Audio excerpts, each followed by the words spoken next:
Assalamualaikum, jumpa lagi dengan Miss Lanti. Kita lanjutkan ya pembahasan soal TOEFL written expression-nya. Sekarang itu sudah part 12. Part 12. Jadi yang terakhir itu part 11 Miss bahas sekitar 4 bulan yang lalu. Jadi sudah cukup lama ya. Karena waktunya memang belum ada, jadi baru sekarang bisa Miss lanjutkan part 12-nya. Nah, seperti biasa, Miss promo dulu ya bagi adik-adik, teman-teman, kakak-kakak semua yang mau mendapatkan semua soal-soal TOEFL yang ada di channel ini beserta pembahasannya. Itu juga bisa memesan e-booknya. Jadi judul e-booknya adalah Bank Soal TOEFL beserta pembahasannya. Terdapat 300 soal structure and written expression beserta pembahasan di dalamnya. Dan e-book ini khusus soal structure and written expression ya, tidak ada soal reading ataupun listening. Ini sekilas tentang Miss. Miss adalah sarjana pendidikan bahasa Inggris dan telah mengajar khususnya dalam TOEFL selama lebih kurang 8 tahun. Nah, ini adalah konten dari e-book ini atau daftar isi dari e-book ini. Ada subject verb agreement, ada soal beserta pembahasannya, parallel structure, ada soal beserta pembahasannya, kemudian ada causative verb. Kemudian untuk written expression-nya ada 16 bagian ya. Ada 16 bagian di sini dan adik-adik juga akan diberikan kunci jawaban di bagian akhir. Bagaimana dengan bentuk e-booknya? Nah, contoh e-booknya seperti ini. Ini adalah halaman 1, soal-soal tentang subject verb agreement. Bagi adik-adik yang mau menonton video pembahasan tentang subject verb agreement ini, adik-adik itu sudah disediakan linknya, jadi tinggal diklik atau dikopikan di beranda YouTube-nya. Kalau tidak mau melihat videonya, adik-adik juga sudah diberikan pembahasan dari soal-soal tentang subject verb agreement. Jadi ada dua pilihan, bisa lihat video atau bisa langsung membaca pembahasan yang ada di e-book ini. Ini contoh untuk soal structure-nya. Nah, di bagian akhir itu ada kunci jawaban. Nah, cara pesan e-booknya sangat gampang. Adik-adik cukup menghubungi nomor ini dan harganya 30.000 saja. Oke, sekarang kita bahas soalnya. Di sini ada komersial, ada are, to be in operation, sama carrying out. Komersial. Nah, biasanya kalau ujungnya all ini dia adalah kata sifat. Ingat ya, kata sifat itu menerangkan kata benda. Seperti ini kata benda seharusnya. Apakah ini kata benda? Iya, versi. Kata benda ini. Ini adalah kata benda. Kata sifat menerangkan kata benda. Ya udah, nggak ada masalah dia. Versi komersialnya.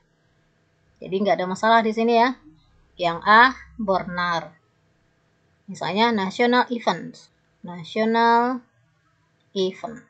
Nah, event yang bersifat nasional. Jadi nasional ini kata sifat, ini eventnya kata benda. Tapi kalau nation event salah dia ya. Nation event. Salah ini. Ini kata benda, nation ini kalau ion dia kata benda juga. Kata benda tidak bisa menerangkan kata benda. Jadi kata benda ini hanya bisa diterangkan oleh kata sifat. Kalau huruf akhirnya all dia kata sifat biasanya ya. Kalau dia ion dia kata benda. Nah, ini all berarti ini kata sifat, ini adalah kata benda. Berarti A benar ya. Oke, ini Miss hapus biar nggak makan tempat ya.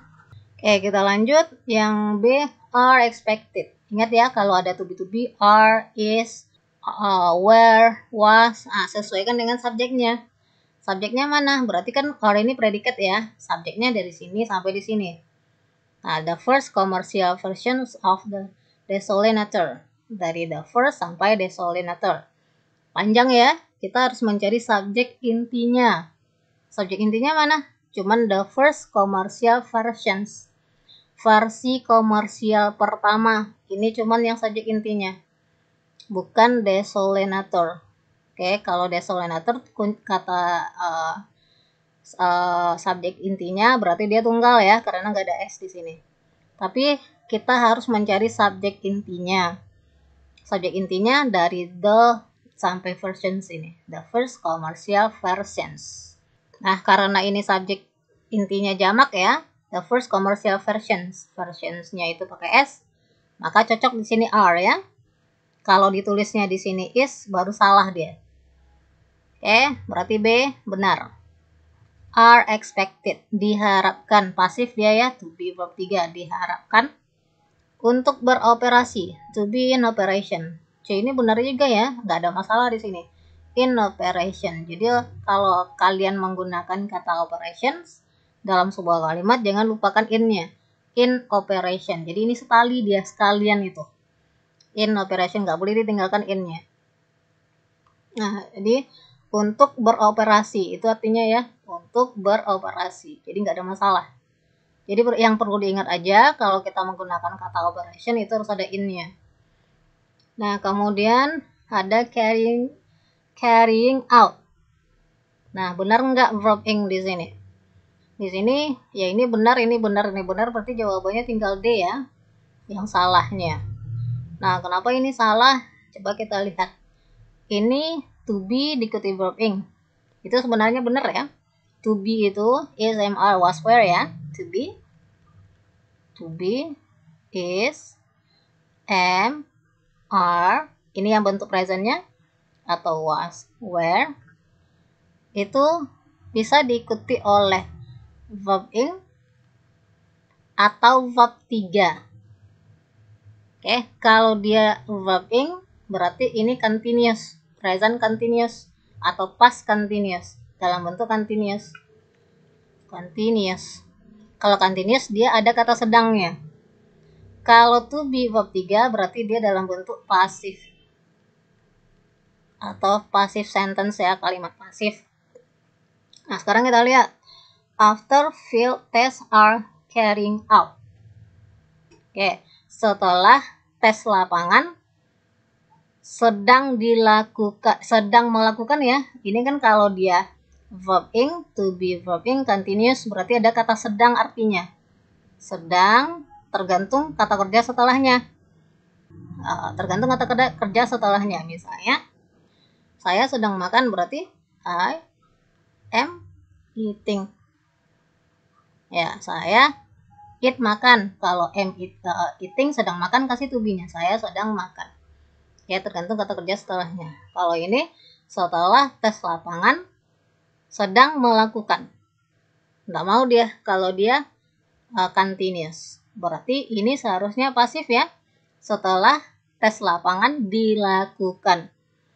Kalau dilakukan berarti to be verb 3. Maka di sini seharusnya carrying ini dijadikan carried verb 3 dia. Carried out. Maka seharusnya ini adalah pasif. Oke, gitu ya. To be itu bisa diikuti oleh verb ing, bisa diikuti oleh verb 3. Kalau verb ing continuous dia sedang terjadi. Oke, ada kata artinya, ada sedangnya. Kalau to be verb 3 dia pasif. Sama kayak gini, ini to be verb 3. Artinya jadinya diharapkan. Bukan mengharapkan, tapi diharapkan. Oke, itu penjelasan untuk soal nomor 1. Kita lanjut untuk soal nomor 2. Ada geologist and earth surrounded by outer skin. Sebenarnya ini sudah kelihatan ya jawabannya. Kalau geologist itu sebagai subjek nggak ada masalah ya. Ahli geologi menganggap. Nah, di sini yang salah pasti B, and earth. Earth itu artikelnya tidak boleh an atau e. Jadi artikel itu ada 3. Ada e, ada an, ada the. Kalau e sama an kan diikuti oleh kata benda tunggal. A book, ya kan? Atau an apple. Oke, the gimana? The boleh juga, the book atau the apple benar juga. Tapi di sini penggunaan the itu juga ada ketentuannya. Salah satunya adalah kalau benda itu satu-satunya di dunia, maka kita hanya boleh pakai the, tidak boleh pakai e atau an. Earth. Oke, earth. Ini cuma bumi ya. Ya, bumi cuma satu kan? Oke, cuma satu, tidak ada 2 bumi. Maka di sini tidak boleh pakai an. Salah dia. Yang kita pakai cuma the. The earth. Oke, moon misalnya, bulan. Tidak boleh pakai a moon di sini. Kita hanya boleh pakai the moon. Sky, satu kan? The sky. Sun misalnya. Sun nggak ada, walaupun mataharinya cuma satu ya, kita cuma pakai the sun. Oke, jadi tidak pakai sun, tapi kita pakai the sun. Atau misalnya kayak Candi Borobudur. Borobudur Temple. Nah, itu kan cuma satu di dunia, cuma ada di Indonesia. Maka kita pakai the the the Borobudur Temple. The Borobudur Temple. Nah, jadi di sini tidak cocok penggunaan n di sini ya. Nah, maka di sini harus pakai kita tukar menjadi the. Geologists consider the earth. Nah, kemudian biar adik-adik nggak bingung juga nanti ya. Nanti juga akan ketemu ya khusus untuk earth ini. Kalau moon itu pakai the ya. Harus pakai the, sky harus pakai the ya. Kalau earth ini nanti bisa ketemu pakai the atau tidak. Jadi di sini bisa pakai the earth. Oke, atau tanpa the, earth aja. Oke, earth aja ya, nggak ada the-nya. Tapi kalau en atau o pasti salah ya. En pasti salah di sini. Nah, kalau pakai the earth, pakai the, itu buminya yang dimaksud adalah bumi yang tempat kita tinggal. Biasanya seperti itu, bumi tempat kita tinggal. Nanti juga ketemu di dalam teks earth ini nggak pakai the. Nah, jadi kalau dia nggak pakai the, yang dimaksud di sini adalah bumi secara universal. Oke, yang jelas preposisinya cuma the, tidak boleh en di sini. Nah, jadi penggunaan n di sini pasti salah, maka di sini yang salah adalah B. Oke, itu dia untuk soal nomor 2. Untuk yang C, surrounded by. Geologists consider the earth as having a molten core surrounded by. Nah, ini by, kalau ada by sebelumnya ya verb 3. Kalau ada by ya verb 3 di sini ya. Nah, ini pasif ya. Kenapa tubinya hilang? Kenapa tubinya hilang? Ini materinya sudah pernah Miss bahas ya. Jadi kalau Miss bahas lagi di sini maka panjang. Ini namanya reduce adjective clause. Reduce adjective clause. Nah, silakan dilihat materi ini di channel ini. Judulnya reduce adjective clause. Oke, kita lanjut soal nomor 3. Oke, ada determined, play, teasing out, and. Oke, determined, ini determine. Ini ada to be, verb 3. Oke, Inuit dianggap memainkan peran penting, peran kunci. Jadi ini pasif cocok ya. Ini to be, ini verb 3. Maka A benar ya. Benar di sini yang A. To be verb 3. Pasif dia secara arti juga benar. Memainkan setelah to verb asli ya. Benar ya. Nah, ada masalah di sini. Setelah to diikuti oleh verb asli. To verb asli. In teasing out. Nah, di sini setelah preposisi itu kalau ada preposition ya, itu kalau ada kata kerjanya kita jadikan verb ing. Ini preposisi in ya. Itu kata kerjanya teasing verb ing. Oke, jadi ini benar ya, in teasing out. Nggak ada masalah di sini ya verb ing. Yang salah di sini berarti they. Seperti yang soal nomor 2 tadi ya. Oke, Arctic. Cuman ada satu di dunia ini gitu. Di bumi ini cuman ada Arcticnya satu. Maka di sini nggak cocok pemakaian n, tapi n ini kita tukar menjadi in the Arctic. Ya.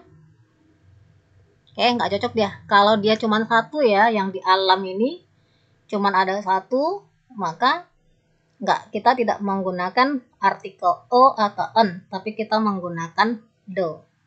Seperti yang ini. The earth, the moon, the sky, the sun, the Arctic, the Borobudur Temple. Nah, kayak gitu ya. Maka di sini yang salah D. Oke, sekarang kita lanjut soal nomor 4. Nomor 4 ada once established effect on community. Begitu ya, ini once, begitu, sebuah lokasi. Jadi once nggak masalah ya, once ini artinya begitu, sebuah lokasi. Establish ada to be verb 3. To be, ini is ya, verb 3, berarti ini adalah pasif. pasif. Cocok nggak pasif di sini? Begitu sebuah lokasi ditentukan. Oke, ditentukan. Oke, nggak masalah ya. Cocok aja ya artinya ya. Begitu sebuah lokasi ditentukan. Tapi kalau begitu sebuah lokasi menentukan. Tidak mungkin sebuah benda melakukan sebuah kegiatan ya. Berarti ini pasif. Begitu sebuah lokasi ditentukan. Di sini yang salah adalah to-nya. Seharusnya tidak to di sini ya, tapi as, sebagai. Jadi establish as a main tourist destination. Tidak to ya, tapi as. Maka yang salah di sini B. The effects on the local. Effects terhadap effects ini preposisinya memang on. On ya, effects on. Ada kata effects, berarti ada kata on-nya. Berarti ini benar. The local community. Komunitas lokal. Ini community noun, ini lokal, adjective. Adjective menerangkan kata benda. Oke, benar. Ya, berarti yang salah itu adalah B, nomor 4. Itu ya, penjelasan untuk nomor 4. Nomor 5. Neuroscience has revealed is like other. Oke, has revealed. Ini namanya, nama tensesnya adalah present perfect. Present perfect. Oke. Neuroscience has revealed.